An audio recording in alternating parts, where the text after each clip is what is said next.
प्रगृह्य संज्ञा प्रकरण आज प्रारंभ होगा। ईदुदे द्विवचनम प्रगृह्यम। ईत् ऊत् एत् इत्येवमन्तं द्विवचनम शब्द रूपम प्रगृह्य संज्ञम भवति। सूत्र का अर्थ वैसे क्या करते हैं हम लोग? ईकारांतम ऊकारांतम एकारांतम द्विवचनांतम शब्द रूपम। हाँ, समास क्या करते हैं?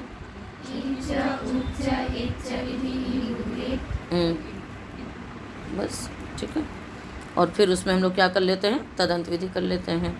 तो उसी का अर्थ हमने किया ईत ऊत एत इत्येवमन्तं शब्द रूपम प्रगृह्य संज्ञम भवति। ईत अंत वाला यानी ईकारांत ऊकारांत एकारांत शब्द रूप की प्रगृह्य संज्ञा होती है। उदाहरण है अग्नि इति, वायु इति, खट्वे इति, माले इति, पचेते इति। अग्नि कैसे बन गया? अग्नि आगे औ, उसके बाद आऊँगा आपस से। बहुत बढ़िया। सीधे प्रथम पूरा सवर्ण लगेगा और अग्नि बन जाएगा। यहाँ पर नहीं है, खट्वे में आपका आऊँगा आपा। तो अग्नि कैसा शब्द हो गया? ईकारांत भी और द्विवचनांत भी है। प्रगृह्य संज्ञा हुई। प्रगृह्य संज्ञा होने से क्या लाभ हुआ? अग्नि इति प्लुत प्रगृह्य अच नित्यम से प्रकृतिवत भाव हो गया। तो क्या बन गया? अग्नि इति। इसी प्रकार से वायु इति क्या प्राप्त था? अग्नि इति में सवर्ण दीर्घ, वायु इति में यणादेश, खट्वे इति में, माले इति में भी। पचेते कहाँ का रूप है? वहाँ तो वो बनता है पचति पचतः पचन्ति, पचते पचेते पचन्ते। ठीक। कहते हैं ईदुदेद इति किम। कहते हैं ईदुदेद ग्रहण क्यों किया सूत्र में? यदि ईदुदेद ग्रहण नहीं करता तो सूत्र क्या बनता बताइए? द्विवचनम प्रगृह्यम। तब सूत्र का अर्थ क्या होता? द्विवचनांतम शब्द रूपम प्रगृह्य संज्ञकम भवति। कोई भी द्विवचन का शब्द रूप होता सबकी प्रगृह्य संज्ञा हो जाती। तो जैसे वृक्षौ अत्र, ये भी द्विवचनांत है तो यहाँ भी प्रगृह्य संज्ञा होती। तो क्या हो जाता है? यहाँ भी संधि नहीं होती। तो हमने वृक्षावत्र प्लक्षावत्र बनाया। अब सूत्र में आ गया ईदुदेत कि नहीं, द्विवचनांत तो हो किंतु कैसा द्विवचनांत हो? ईकारांत ऊकारांत एकारांत में से होना चाहिए। इसके अतिरिक्त द्विवचनांत की प्रगृह्य संज्ञा नहीं होगी। तो यहाँ पर फिर प्रकृतिवत भाव नहीं हुआ। कहते हैं अच्छा द्विवचनम इति किम। द्विवचनम ग्रहण नहीं करते तो क्या अर्थ होता सूत्र का? ईकारांत ऊकारांत एकारांत शब्द की प्रगृह्य संज्ञा होती, चाहे वो एक वचन में होता है, चाहे द्विवचन में, चाहे बहुवचन में। तब कुमारी अत्र, ये ईकारांत तो है किंतु द्विवचनांत नहीं है, एक वचनांत है। तो यहाँ प्रगृह्य संज्ञा नहीं हुई है ना। किशोरी अत्र प्रगृह्य संज्ञा नहीं हुई तो क्या हो गया? जनादेश हो गया। कुमारी अत्र किशोरी अत्र बन गया। कहते अच्छा आपने तपरकरण क्यों किया? ई ऊ ए इन सब का तो कोई सवर्णीय नहीं है। तो कहते हैं किया है असंदेहात। यहाँ पर तपरकरण किसके लिए? केवल असंदेह है। यदि तपर नहीं लगाते तो क्या रहता? ई ऊ ए। अब इनमें संधि हो जाती। तो ई ऊ में क्या संधि होती? यणादेश हो जाता, यू बन जाता। फिर यू और ए में फिर यण संधि हो जाती तो क्या बन जाता? युवे बन जाता। अब संदेह रहता ह्रस्व इकार की दीर्घ इकार, ह्रस्व उकार या दीर्घ उकार, इसका संदेह रह जाता। तो फिर आपको बहुत उसका व्याख्यान करना पड़ता। उस व्याख्यान का कोई आधार होना चाहिए था तो आधार भी नहीं मिलता। इसलिए हर प्रकार की संदेह की निवृत्ति के लिए क्या कर दिया गया? तपर लगा दिया है ना, ताकि बीच में संधि नहीं हो पाएगी। तो ईदुदेत द्विवचनम प्रगृह्यम। प्रगृह्य प्रदेशाः, प्रगृह्य संज्ञा करने का प्रयोजन क्या है? प्लुत प्रगृह्य अचि नित्यम इत्येवम् आदयः। यहाँ तक हो गया। अब एक वार्तिक देते हैं। ईदादीनां प्रगृह्यत्वे मणिवादीनां प्रतिषेधो वक्तव्यः, है ना। इसमें लाल निशान लगा लो। जो वार्तिकें हैं उनमें लाल निशान लगा लिया करो। कहते हैं ईदादीनां प्रगृह्यत्वे, है ना। ये जो ईदुदेत द्विवचनम प्रगृह्यम से आपने प्रगृह्य संज्ञा की है, इस प्रगृह्यत्व विधान वाले सूत्र में मणिवादीनां प्रतिषेधो वक्तव्यः। मणि इव मणिव यहाँ पर भी प्रगृही संज्ञा की प्राप्ति थी, उसमें प्रतिषेध कर दीजिए, ठीक है ना।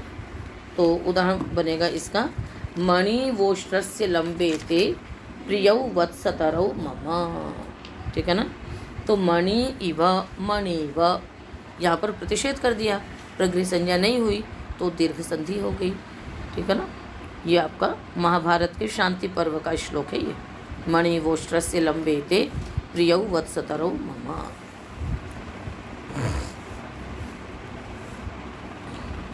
और इसी प्रकार से शब्द हैं दंपतीव, जंपतीव, रोदसीव। दंपति हमेशा द्विवचनांत है, दंपति माने पति पत्नी, तो दो होते हैं, इसलिए दंपति हमेशा द्विवचनांत रहेगा। तो ये ईकारांत है और द्विवचनांत है, तो इसकी प्रगृही संज्ञा होने लगी, तो इसने क्या कर दिया, निषेध कर दिया, ठीक है। इसी प्रकार से जंपति, रोदसी माने द्युलोक और पृथ्वीलोक, तो ये भी द्विवचनांत है हमेशा, तो इसकी प्रगृही संज्ञा का निषेध कर दिया, तो रोदसी व जंपति व, ठीक है।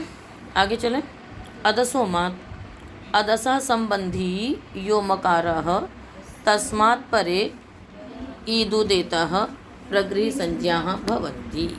अदसः संबंधी यो मकारः, अदस संबंधी जो मकार, उससे परे जो ईकार और ऊकार, उसकी प्रगृही संज्ञा होती है। अमी अत्र, अमी आसते, अमु अत्र, अमु आसाते।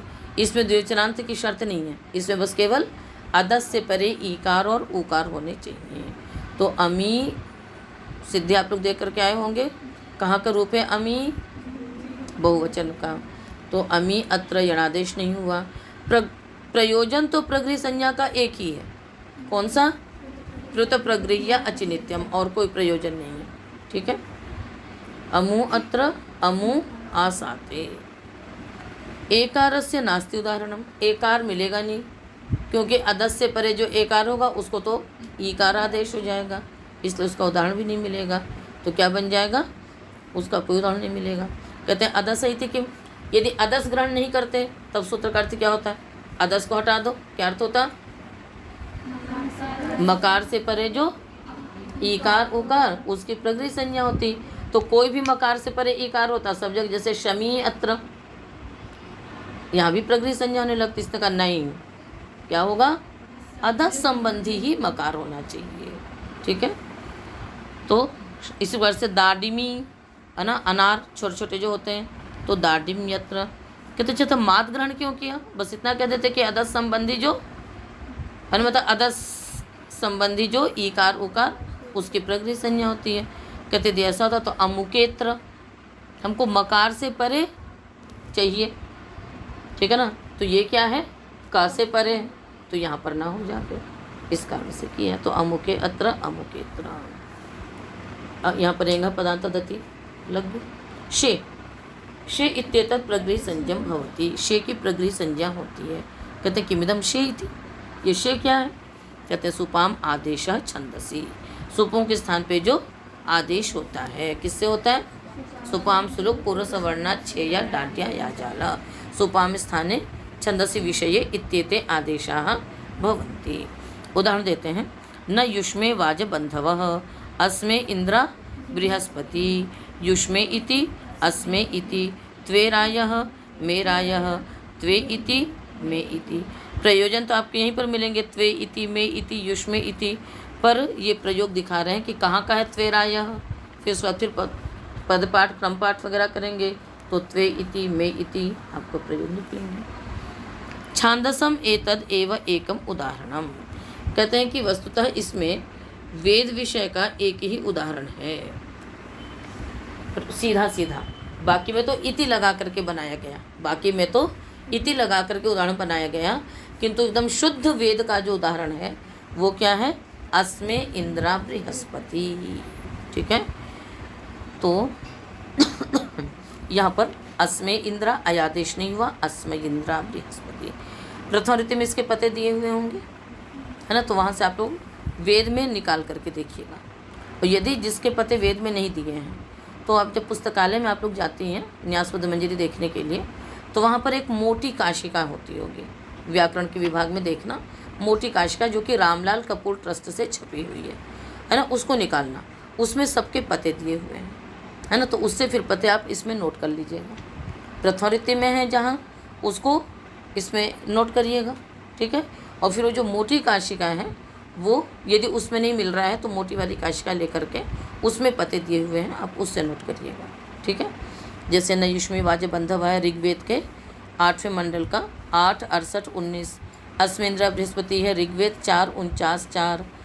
त्वेराय माध्यम दिन संहिता का है, मेराय भी माध्यम दिन संहिता 4, 22 का है। तो इस तरह से पते आपके पास नोट होने भी चाहिए और वेद में उसको निकाल करके भी देखिए, ठीक है ना, तो आपको लगेगा कि अच्छा हमें यहाँ से देखना है। तत्र तथा पाठात, क्योंकि वहाँ पर इसी प्रकार से पढ़ा। इतरत्तु लौकिकम अनुकरणम, बाकी तो लौकिक अनुकरण है सारे, है ना। युष्मे इति, अस्मे इति, त्वे इति, मे इति, तो ये सब लौकिक बन गए क्योंकि वो वेद से अनुकरण कर लिए गए। तो इस प्रकार से निपात एका जना, निपात है ना, एकश्चासौ अच्छ इति एकाच, क्या समास किया आपने यहाँ पर, कर्मधार है। एकश्चासौ अच्छ, वही एक है और वही अच्छ है।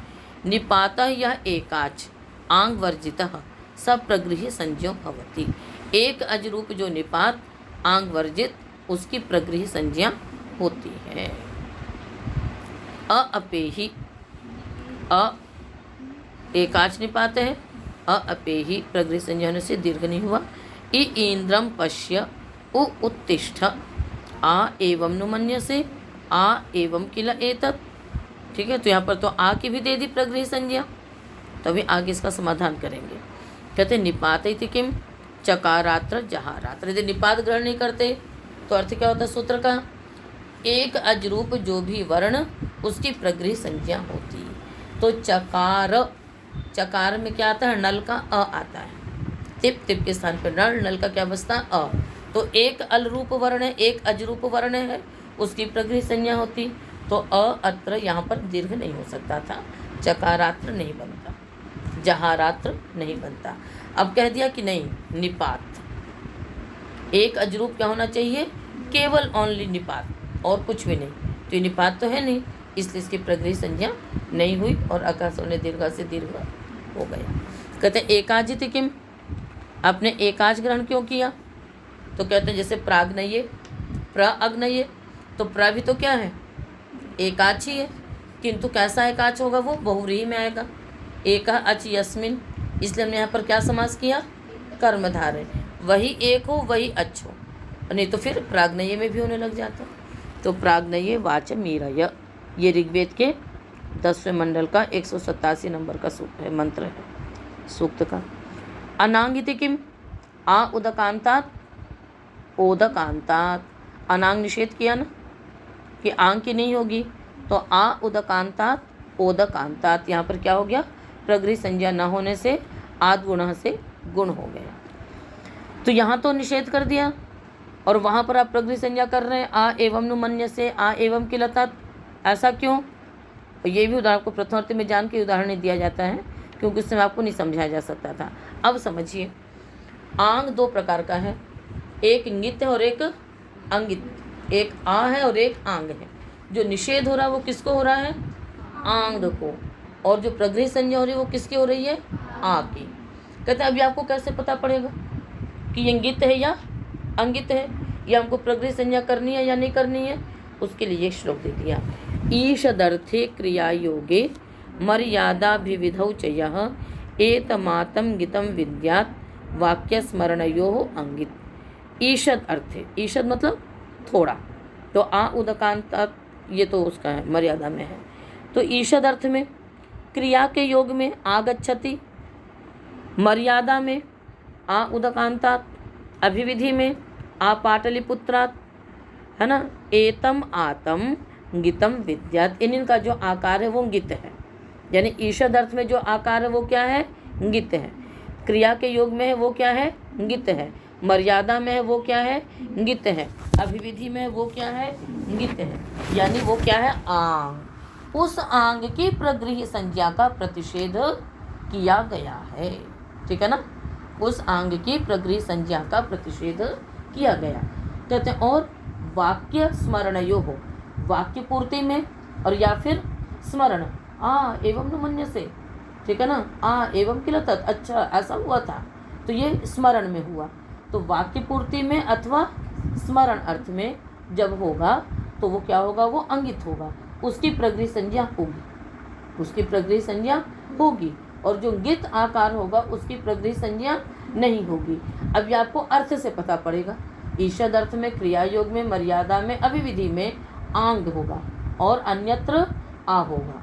बात समझ में आ गई। प्रगृह संज्ञा किसकी होगी, अंगित की, अंगित की, अंगित की, और अंगित की नहीं होगी तो उसमें संधि हो जाएगी। आ गया समझ में, नहीं आया, आ गया।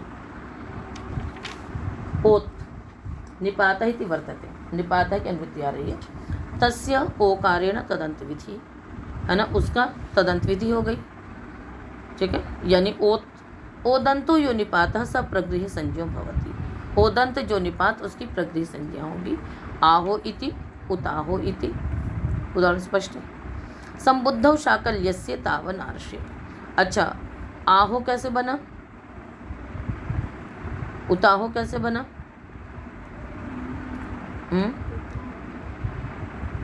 उत आहो इति उताहो, है ना, उताहो इति। अथो, अथ उ, अथो, अब वो चाहे संधि करके बने, यदि निपात है तो उसकी प्रगृह संज्ञा हो जाएगी। संबुद्धौ शाकल्यस्य तावन आर्षे, ठीक है। ओत इति वर्तते, ओत की वृत्ति आ रही है, इसमें निपात की नहीं आ रही है। संबुद्धि निमित्तः यह ओकारः स शाकल्यस्य आचार्यस्य मतेन प्रगृह संज्ञो भवति। संबुद्धि निमित्तक जो ओकार है उसकी शाकल्य आचार्य के मत में प्रगृह संज्ञा होती है।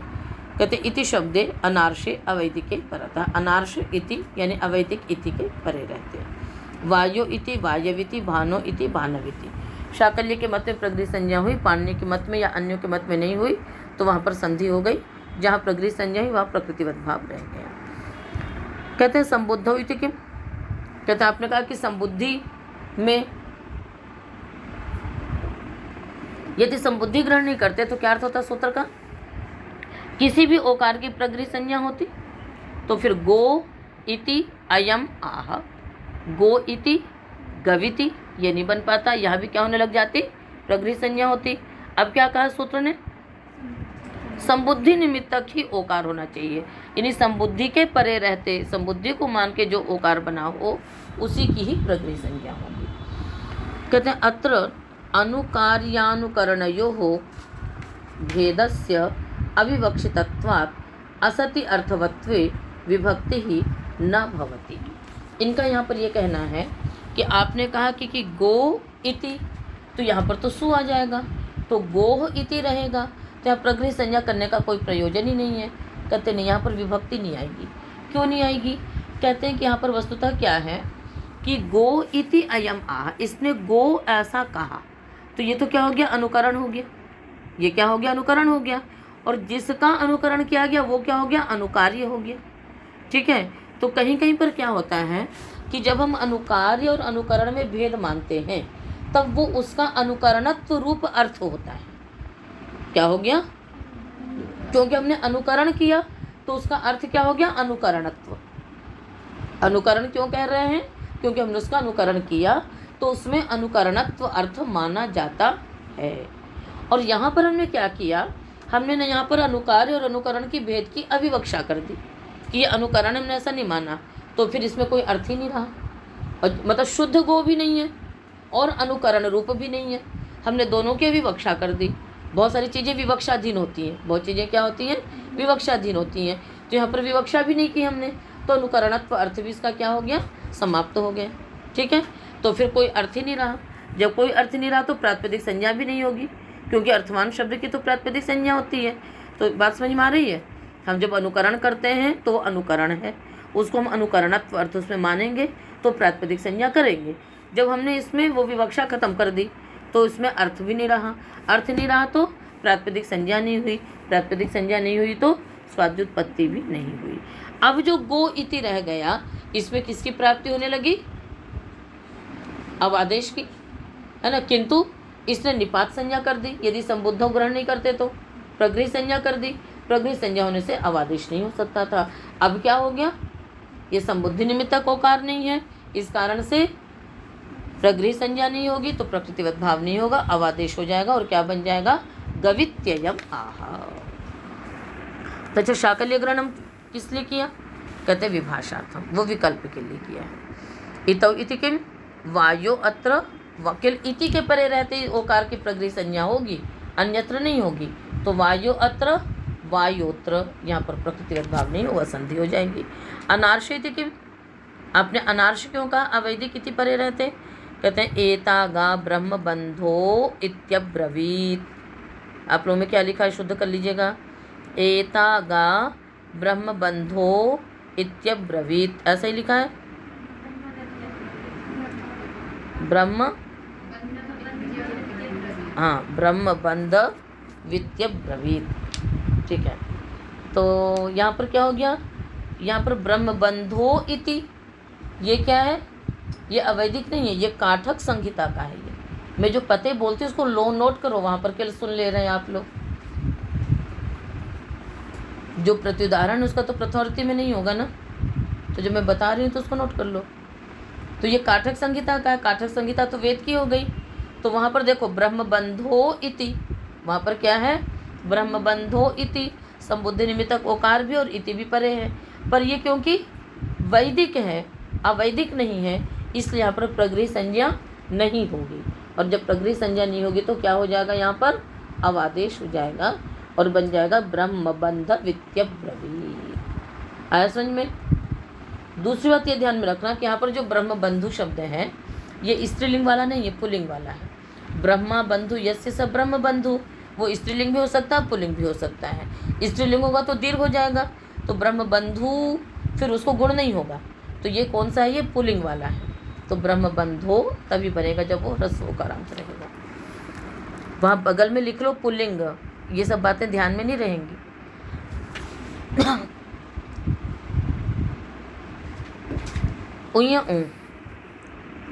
उयः कहते हैं शाकल्यस्य इतौ वर्तते, शाकल्यस्य की और इतौ की अनुवृत्ति आ रही है। उयः प्रगृह संज्ञा, जहाँ पर भी वर्तते लगाएंगे ना, समझ लेना उसकी अनुवृत्ति आ रही है, ठीक है। तो शाकल्यस्य और इतौ की अनुवृत्ति आ रही है।